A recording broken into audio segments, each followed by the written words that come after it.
Hi! In front of me is Xiaomi Redmi Note 9T, and today I would like to show you how you can add event to calendar on this device. First of all, you need to locate calendar and click on it. After that, tap on the month above and pick a date. When you're done, click at this plus icon at the bottom right corner, select event and customize it however you want to. For example, you can add a title, set up starting hour, ending one, or turn off this feature by clicking on the switcher next to all day. You can also add people, select location, take notes, and even set up notifications minutes, hours, or weeks before. When you're done, click save at the top right corner, and as you can see, my event was successfully created. If you want to get rid of it, you can always click on it, tap on those three dots at the top right corner, and select delete. Then delete again.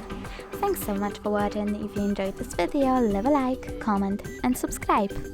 Bye!